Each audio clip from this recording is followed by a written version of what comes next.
Assalamualaikum warahmatullahi wabarakatuh. Alhamdulillahi rabbil alamin. Wassalatu wassalamu ala asyrafil anbiya'i wal mursalin Sayyidina Muhammadin wa ala alihi wa sahbihi ajma'in, amma ba'd. Bapak-bapak, ibu-ibu, para jemaah subuh yang insyaallah sama-sama dirahmati Allah Subhanahu wa ta'ala. Dalam salah satu hadis Rasulullah sallallahu alaihi wasallam yang maksudnya bahwa sumu tasihhu, berpuasalah supaya sehat. Kalau menurut dalam modalnya mengatakan puasa kena sambung supaya badisiko. Puasalah supaya sehat. Kenapa Rasulullah sallallahu alaihi wasallam menyuruh kita berpuasa supaya sehat? Karena beliau sendiri mempraktekkan. Rasulullah sallallahu alaihi wasallam puasa beliau itu minimal 11 kali dalam satu bulan. Puasa Senin 4 kali dalam satu bulan.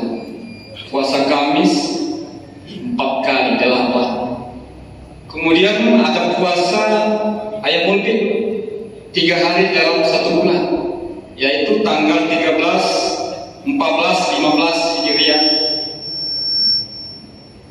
Kalau orang Bugis bilang puasa putih. Puasa putih, kenapa dibilang puasa putih? Karena pada waktu itu bulan itu terang, langit putih. Saya ingat waktu saya kecil, kalau bulan purnama itu ya langit terang putih, itu kami keluar kejar-kejaran, saking senangnya kan. Puasa putih. Ini yang dilakukan Rasulullah SAW minimal.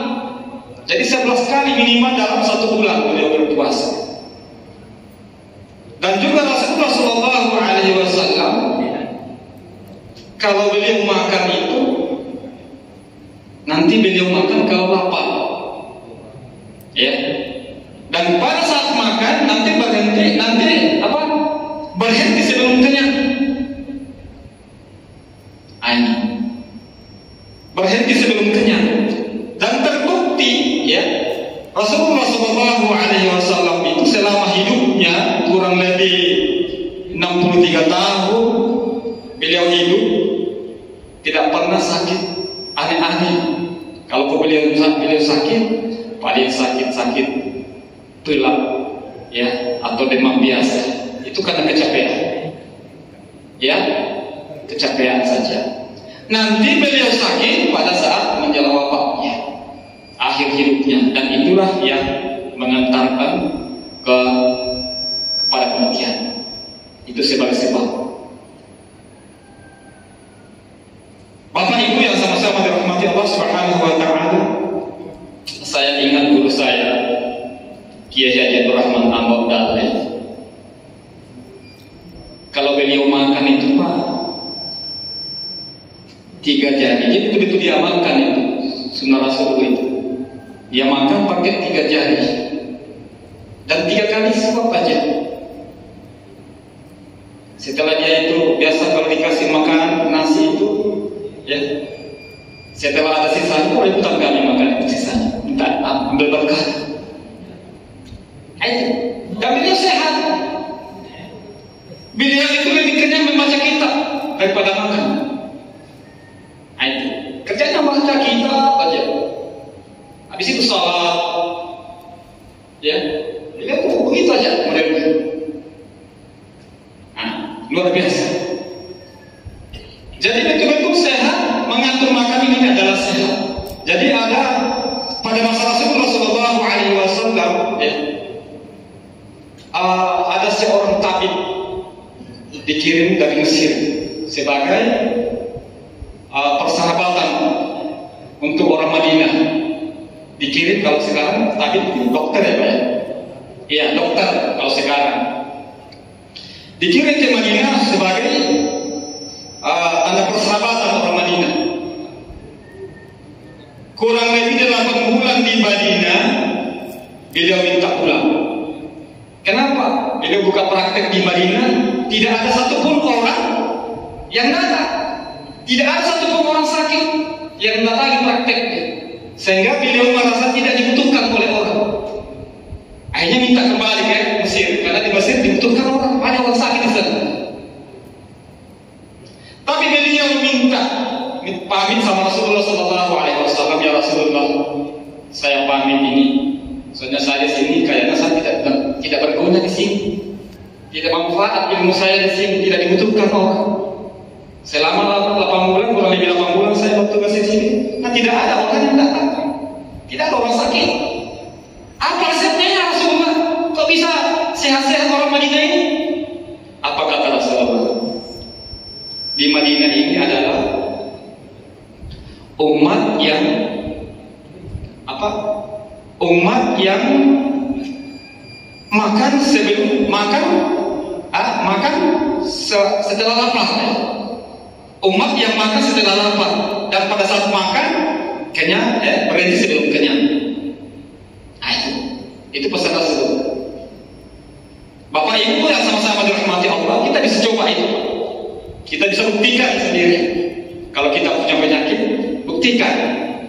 Cara Rasulullah SAW makan itu sepertiga, dibagi 3 Pak, perutnya itu. Sepertiga untuk makanan, sepertiga untuk minum, sepertiga untuk nafas. Kalau kita,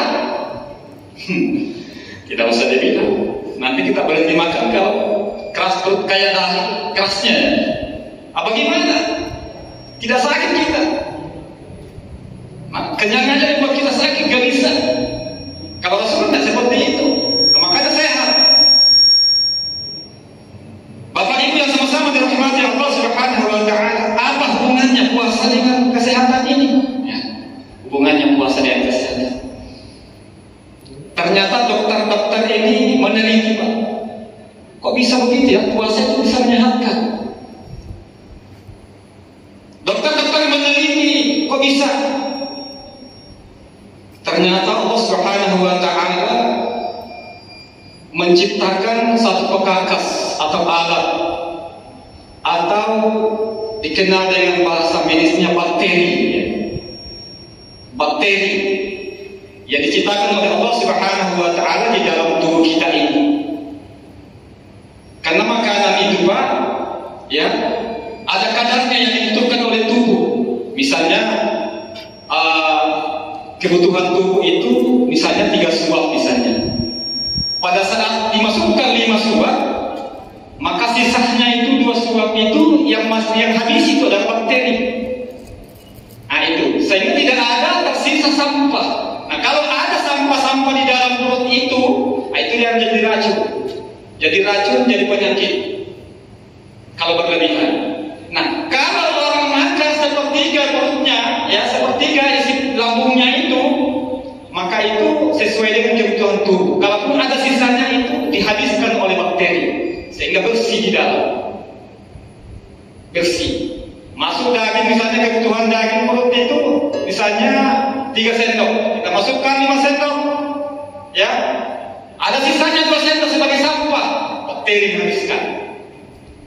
Tapi kalau kita kekenyangan, nah kekenyangan betul, bukan 3 sendok atau 5 sendok masuk, tapi lebih dari itu, bakterinya pun juga kenyang. Karena bakterinya kenyang, itu ada sisanya inilah yang menjadi sampah,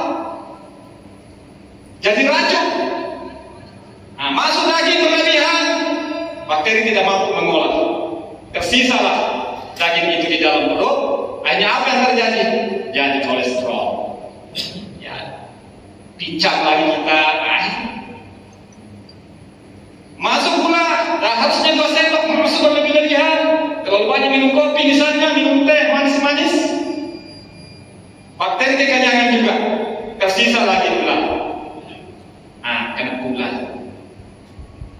Jadi Allah Subhanahu wa Ta'ala itu menciptakan bakteri, ya,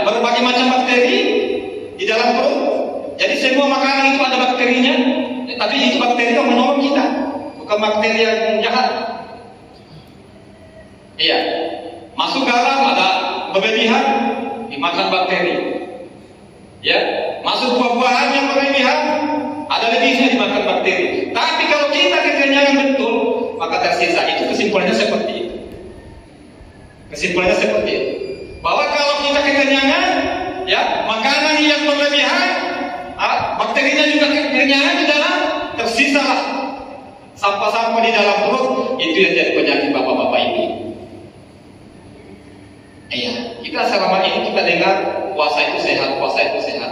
Tapi kadang-kadang kita ini tidak mau mengindahkan ya pesan-pesan seperti itu. Karena kenapa? Itu tadi kita bingung apa hubungannya, kan gitu. Mana harus dijelaskan seperti ini. Jadi ada orang kalau makan daging langsung pingsan, Pak. Ya, ada orang seperti itu. Ya, kebanyakan. Makan daging pingsan. Masih disarankan. Kenapa Pak pingsan? Kalau saya makan daging itu, kenapa kok begini? Langsung pingsan saya. Wah, sudah gini aja. Kamu puasa, coba-coba puasa. Hanya coba-coba puasa. Ya, coba-coba puasa. Coba puasa, kemudian nanti kalau buka puasa, buka dengan daging. Nah, setelah dia puasa, buka dengan daging, aman. Ternyata begitu, bahwa memang bakteri ini, kita harus berpuasa supaya perut itu kosong dan juga bakteri juga itu puasa. Sehingga pada saat nanti bakterinya lapar, kalau ada makanan masuk di dalam, semua dihabiskan. Selama ini selama ini perut ini berjalan dengan normal, stabil, makanan ini stabil, insya Allah aman Pak dari penyakit. Ya, aman dari penyakit, stabil. Makanya inilah hikmahnya puasa ini. Sehingga ada namanya Senin Kamis. Ya, Senin Kamis kita berbicara masalah pahala puasa ini baru efek kesehatan saja. Ya, ini hikmahnya dalam 1 tahun ini kita diwajibkan berpuasa 1 bulan. Ini tujuannya ini untuk kesehatan, supaya umat Rasulullah ini diberikan umur panjang. Ya, karena sehat semua. Puasa itu memberikan umur panjang kita kalau kita sehat. Bapak Ibu yang sama-sama dirahmati Allah Subhanahu wa taala. Mudah-mudahan ada manfaatnya kuliah subuh ini. Kita kurangnya mohon dimaafkan. Wabillahi taufiq wal hidayah. Assalamualaikum warahmatullahi wabarakatuh.